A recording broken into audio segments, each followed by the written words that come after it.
Welcome to my YouTube channel target with S K study Hathwant में आपका एक बार फिर से पुनः स्वागत है। मैं हूं सत्येंद्र कुमार। कहा जाता है कि कठिन से कठिन परिश्रम कीजिए तो एक ना एक दिन सफलता तुम्हारे कदम चूम लेगी। आज का मुख्य टॉपिक होगा फिजिक्स का कि किसी आवेश के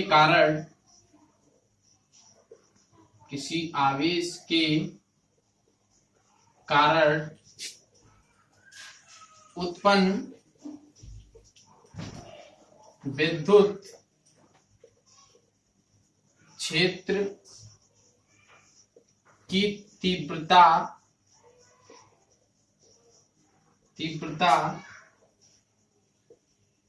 के लिए सूत्र का निगमन।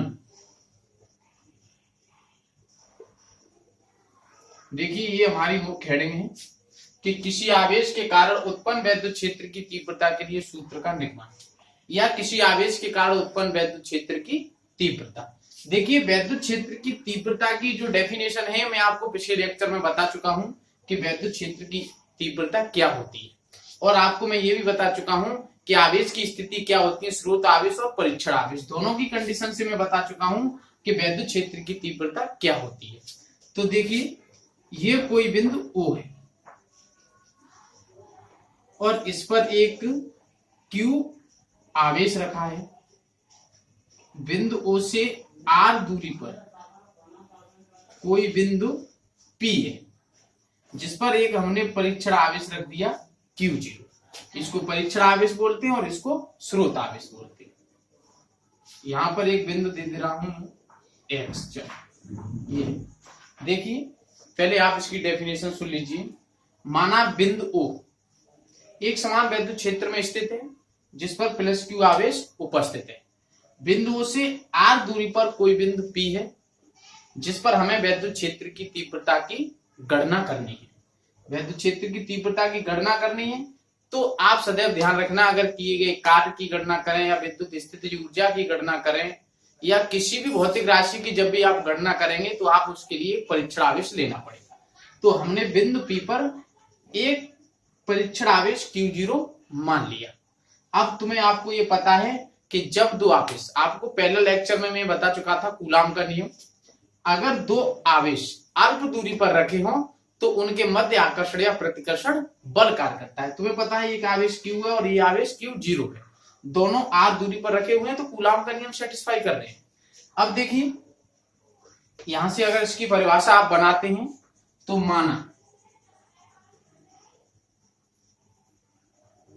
माना बिंदु O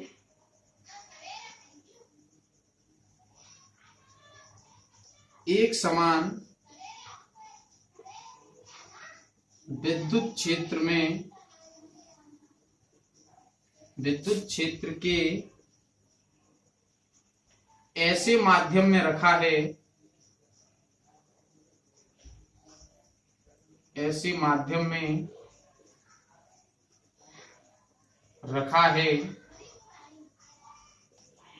जिसका परावैद्युतांक K है।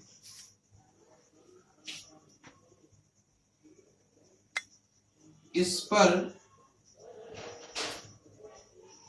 कोई आवेश प्लस के Q उपस्थित है।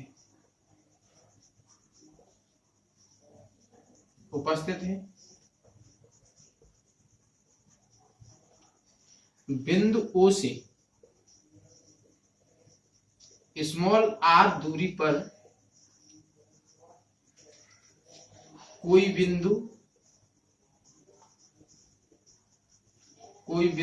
P है जिस पर हमें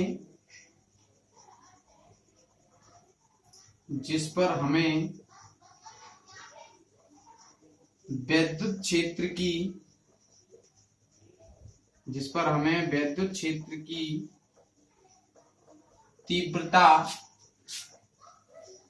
ज्ञात करनी है, जिस पर हमें वैद्युत क्षेत्र की तीव्रता ज्ञात करनी है।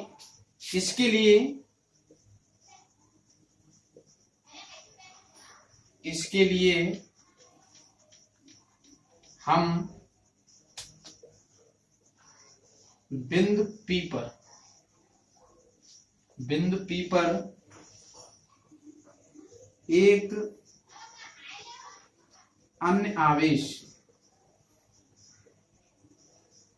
Q0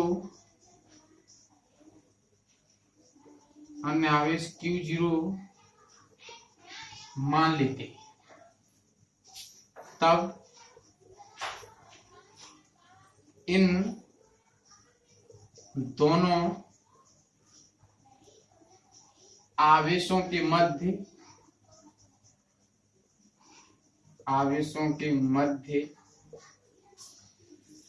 आकर्षण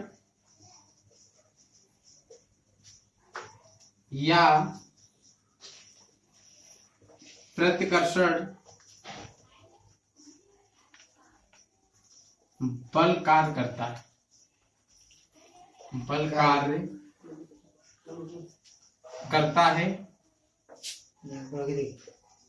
तब कूलाम के नियम से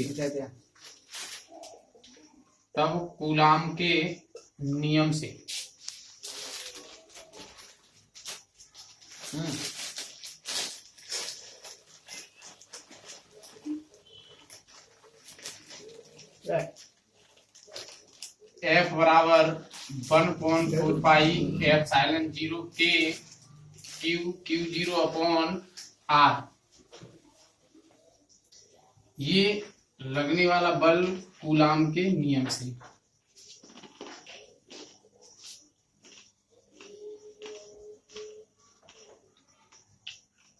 अगर वीडियो अच्छी लग रही हो तो बने रहिए वीडियो के अंत तक, और बहुत ही महत्वपूर्ण डेरिवेशन है जो एग्जाम के लिए 3 से 5 नंबर तक आने की संभावना है।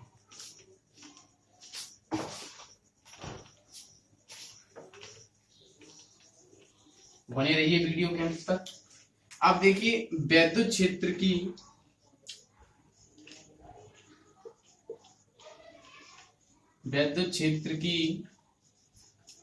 तीव्रता की परिभाषा से E बराबर F अपॉन Q0। देखिए वैद्युत क्षेत्र की तीव्रता मैं आपको पिछले लेक्चर में बता चुका हूं कि एक समान वैद्युत क्षेत्र में रखे किसी आवेश पर लगने वाले बल को हम वैद्युत क्षेत्र की तीव्रता कहते हैं। यह एक सदिश राशि है, इसे डिफाइन करते हैं, इसका मात्रक न्यूटन प्रति कूलाम होता है। ये चीज मैं तुम्हें बता चुका हूँ। सदिश राशि मात्रक न्यूटन प्रति कूलाम या वोल्ट प्रति मीटर होता है। इसको देखिए समीकरण 1 में दे दे रहा हूं, सब बने रहिए वीडियो के अंत तक। अब इसको समीकरण दे दे रहा हूं 2, ठीक। समीकरण 1 से F का मान समीकरण 2 में रखने पर देखिए यहाँ आर स्क्वायर होता है कूलाम के नियम में, ये Q0 अपॉन आर स्क्वायर। इस यहाँ रखोगे तो E बराबर F अपॉन, यानी F का तो मान ही रख दीजिए, F का मान 1/4 pi epsilon 0 Q0 upon R square into Q0। तो Q0 से Q0 कट गया, क्या बचा तुम्हारा बचा E बराबर 1/4 pi epsilon 0 Q upon R square into K। ये K परावर्तक माध्यम है जिसका मान माध्यम के लिए हमें दिया जाता है।